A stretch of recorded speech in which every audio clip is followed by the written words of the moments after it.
रात का समय था। आसमान आज बाकी दिनों के मुताबिक ज्यादा ही स्याह नजर आ रहा था। शायद यह अमावस्या की रात थी। रोहित बाइक से घर लौट रहा था और उसका फोन बार बार बज रहा था। हाँ पापा, अब बाइक चला रहा हूँ, बस 10 मिनट में घर पहुँच जाऊँगा। आप क्यों परेशान होते हैं? रोहित ने फोन रखा और फिर से बाइक स्टार्ट करने लगा। बार बार स्टार्ट करने पर भी ना जाने क्यों उसकी बाइक स्टार्ट ही नहीं हो रही थी। रोहित ने माथे से पसीना पोंछा और महसूस किया सड़क आज रोज से कुछ ज्यादा ही सुनसान थी। शिट यार, इसे भी अभी बंद होना था। इतनी रात को तो कोई मैकेनिक भी नहीं मिलेगा। रोहित ने हड़बड़ाहट में बाइक फिर से स्टार्ट करने की कोशिश की और तभी बाइक के शीशे में उसे पीछे कोई काला साया खड़ा दिखा। ऐसा लगता था जैसे उसने मजबूती से उसकी बाइक को पकड़ रखा हो।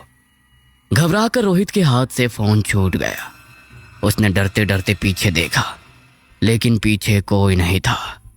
रोहित ने फिर से शीशे में देखा तो उसे अभी भी वो साया वहां खड़ा नजर आया। उसकी आंखें सफेद थीं, मगर पुतलियां गायब।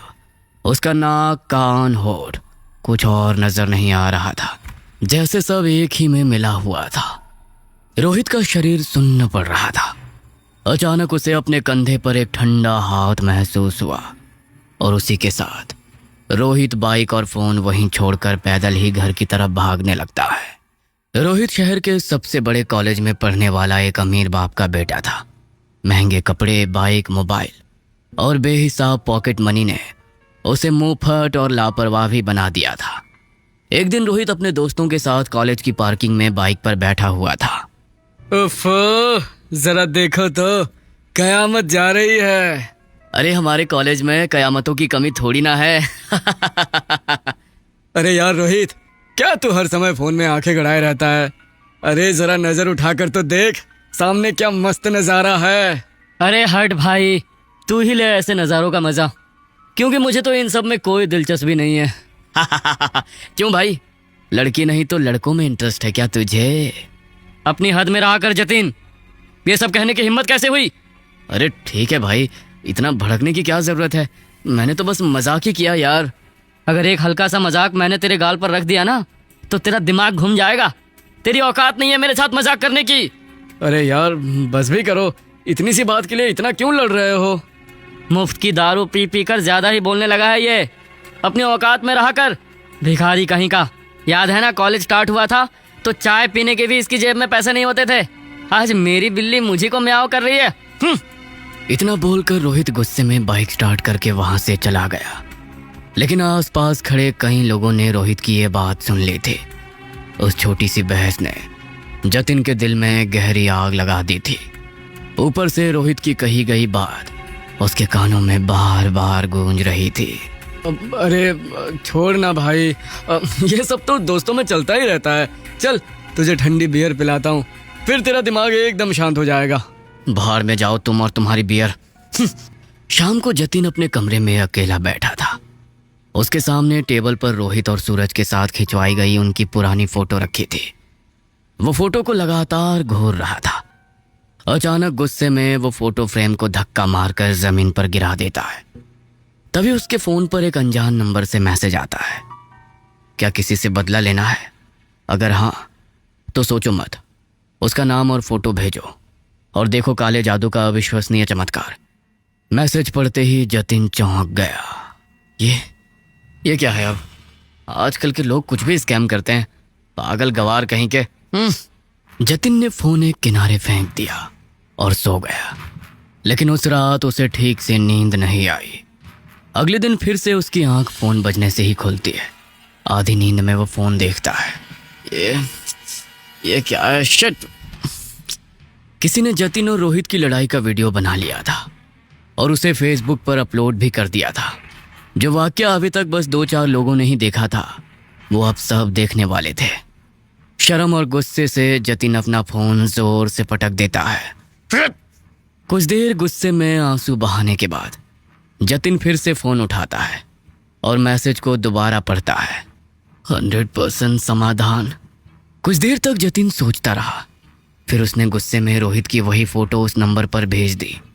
जो उसके सामने रखी हुई थी। देखते हैं आखिर ये सब सच भी है या सिर्फ धोखा। कुछ ही सेकंड बाद रिप्लाई आया कि काम हो जाएगा, लेकिन जब असर दिखे तो पीछे मत हटना। मैसेज पढ़ते ही जतिन के चेहरे पर एक हल्की सी डरावनी मुस्कान आ गई। 2 दिनों तक रोहित कॉलेज नहीं आया। एक दिन जब आया तो यार रोहित, कहाँ है तू आजकल? कुछ नहीं, मेरे पापा का बिजनेस में थोड़ा नुकसान हो रहा है, इसलिए उनके साथ थोड़ा काम संभाल रहा था और इसी चक्कर में 2 दिन से ठीक से सो भी नहीं पाया हूँ। अरे तेरा पापा और बिजनेस में नुकसान, ये तो बड़ी अजीब बात है। 20 साल से वो इस बिजनेस में है। वही तो, ना जाने क्या चल रहा है। रोहित को ऐसे देखकर जतिन को थोड़ा अजीब लगा। नहीं, ये बस एक इत्तेफाक ही होगा, ऐसे थोड़ी है कि फोन से किसी पर काला जादू कर सकता है। जतिन का फोन फिर से बजा। इस बार सिर्फ मैसेज नहीं था बल्कि एक वीडियो क्लिप भी थी। वीडियो में रोहित अपने कमरे में अकेला बैठा था और बड़बड़ाते हुए बार बार अपने सर के बाल तोड़कर जमीन पर फेंक रहा था। नीचे एक मैसेज लिखा हुआ था, पहला चरण शुरू हो चुका है। अगर काले जादू का पूरा असर चाहते हो तो अगला काम तुम्हें खुद करना होगा। ये मैसेज पढ़कर जतिन का दिल जोरों से धड़कने लगा। ये वीडियो किसने बनाया? ये तो रोहित का कमरा है। क्या इसका मतलब है कि कोई सच में ये सब कर रहा है?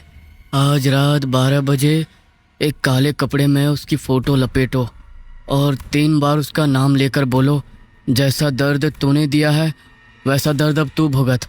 और फोटो के ऊपर एक नारियल और एक दीपक जलाकर उसे चौराहे पर रख कर आओ, और अगर इसके बाद पीछे हटे तो अंजाम बुरा होगा। जतिन अभी भी मैसेज को घूर रहा था। उसके हाथ कांप रहे थे, लेकिन उसका गुस्सा आज डर से बढ़ा था।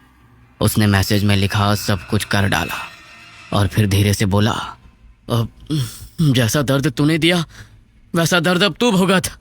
जैसे ही जतिन ने ये बात कही, दीपक बुझ गया। जतिन के चेहरे पर एक अजीब सी मुस्कान फैल गई। उस रात के बाद से रोहित ठीक से सो नहीं पा रहा था। पापा, पता नहीं मुझे क्या हो रहा है। उस रात एक अजीब सा काला साया मेरा पीछा कर रहा था और उसके बाद से मुझे ऐसा लगता है कि मैं अकेला नहीं हूँ, हर वक्त कोई है मेरे आसपास। अरे बेटा, ये सब तेरा वहम है। सच सच बता, आजकल तू ज्यादा नशे तो नहीं कर रहा है ना? ओफो पापा, आपसे तो बात करना ही बेकार है। आप कुछ भी बोलते हैं। मैं कोई नशेड़ी हूँ क्या? तो और क्या बोलूं? एक तरफ यहाँ बिजनेस डूबता जा रहा है और दूसरी तरफ तू ऐसी बेफिजूल की बातें लेकर बैठा है।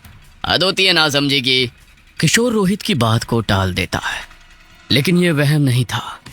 हर रात उसे लगता कोई उसके बिस्तर के नीचे बैठा है, लेकिन नीचे झांकने पर कोई नजर नहीं आता था। आईने में उसे अपने पीछे एक काला साया नजर आता। बाइक चलाता तो महसूस होता कि कोई उसके पीछे बैठा हुआ है। हर पल 2 आंखें खुद का पीछा करती महसूस होती। और एक रात जब वो सोया हुआ था कि तभी कोई डरावनी आवाज में उसका नाम पुकारता है, रोहित। कौन है? पापा, क्या आप हैं? रोहित देखता है कि अंधेरे में दरवाजे पर कोई खड़ा है। क्या है बिरजू, ऐसे खड़े क्यों हो? छोटे साहब, बड़े साहब आपको छत पर बुला रहे हैं। क्या? इतनी रात को छत पर? क्यों, क्या हुआ? पता नहीं, आप चलकर देख लीजिए। रोहित को कुछ अजीब लगा। आज बिरजू की आवाज कुछ अलग थी। वो काफी भारी और खींची हुई थी, जैसे कि गले से नहीं बल्कि गहराई से निकल रही हो। बिरजू आगे आगे चल रहा था। रोहित भी धीरे धीरे उसके पीछे सीढ़ियां चढ़ने लगा। हर कदम बढ़ाने पर उसे लग रहा था जैसे उसके पीछे कोई और भी चल रहा हो। छत का दरवाजा आधा खुला हुआ था और आज हवा रोज से ज्यादा ही तेज चल रही थी। बादल चांद को ढक रहे थे, इसलिए अंधेरा घना था। छत पर पहुंचते ही रोहित ने चारों तरफ देखा, लेकिन किशोर कहीं नजर नहीं आया। सामने बस एक मोमबत्ती जल रही थी। बिरजू, यहाँ तो कोई भी नहीं है। तू मुझे यहाँ क्यों लेकर आया है? पीछे से दरवाजा धड़ाम से बंद हो गया और रोहित घबरा कर पलटा। वहां कोई नहीं था और सामने खड़ा बिरजू भी अपनी जगह से गायब था। अगले पल रोहित को दरवाजे के पास वही काला साया खड़ा नजर आता है और इस बार वो एकदम साफ नजर आ रहा था। साया लंबा और उसके कंधे झुके हुए थे। उसकी आंखें सफेद थीं और पुतलियां गायब थी। मेरा दर्द अब समझ में आया। अब तो भुगत। अंतिम चरण शुरू। अब उसकी आत्मा कमजोर है। बस एक शब्द और लिखो, समाप्त, और खेल खत्म करो। मैसेज पढ़कर जतिन के हाथ कांप रहे थे। उसने खिड़की से बाहर देखा और उसे अचानक लगा कोई उसकी खिड़की के बाहर खड़ा उस पर नजर रख रहा है। डर की लहर उसके भीतर दौड़ गई। आज पहली बार जतिन को वो खौफ महसूस हुआ जो उसने रोहित के लिए बिछाया था। उसकी आंखों के सामने रोहित का डरता हुआ चेहरा घूम गया। उसे आज पहली बार पछतावा हुआ। नहीं, मैं ये नहीं कर सकता। अब ये बहुत ज्यादा हो रहा है। मैंने बहुत बड़ी गलती कर दी। इसे रोकना होगा। रोहित दोस्त है मेरा। जतिन कुछ सोच पाता उसके पहले ही स्क्रीन पर लाइव वीडियो खुल गया जिसमें छत पर खड़ा रोहित दिख रहा था। उसके ठीक पीछे वो काला साया था। उसकी डरावनी हंसी देखकर डर के मारे जतिन का खून सूख गया। रोहित के भरी ठंडी में भी पसीने छूट रहे थे। साये ने डरावनी आवाज में गुनगुनाना शुरू किया, खेल खत्म, खेल खत्म, खेल खत्म। नहीं रोहित, पीछे हट। लेकिन तभी जतिन की खिड़की से बाहर झांक रहा साया भी अंदर आ गया और उसने जतिन की गर्दन पकड़कर आंखों में आंखें डालकर कहा था ना, पीछे मत हटना। अब या तो वो या फिर तू। साया एक आत्मा लेकर ही जाएगा। जतिन बेबस हो गया। उसकी आंखों से पानी की तरह आंसू बहने लगे। बस छत पर खड़ा साया तेजी से रोहित की तरफ भागा और डर के मारे रोहित ने छत से ही छलांग लगा दी। उसकी फौरन मौत हो गई। किशोर और घर के नौकर भागे भागे गए। उसके शरीर से खून की धार बह रही थी और ये सब जतिन ने अपनी आंखों से देखा। सब खत्म। अगले दिन से ही जतिन सदमे में चला गया था। वो बोलता कम और घूरता ज्यादा था। उसकी आंखों के नीचे काले घेरे पड़ गए थे। रोहित की मौत को तो पुलिस ने सुसाइड माना और केस वहीं क्लोज हो गया। किशोर अंदर से बुरी तरह टूट चुके थे और उन्होंने बयान में बस इतना कहा, मेरा बेटा ऐसा नहीं था, वो डर रहा था, किसी चीज से डर रहा था, लेकिन मैं उसकी मदद नहीं कर पाया। कमरे में भयानक अंधेरा था। जतिन बिस्तर पर बैठा हुआ था और उसका फोन बंद था। सामने रखी मोमबत्ती बुझी हुई थी और अचानक जतिन का फोन अपने आप ऑन हो गया। स्क्रीन पर वही नंबर था। जतिन की आंखें बड़ी हो गईं। सौदा पूरा हुआ।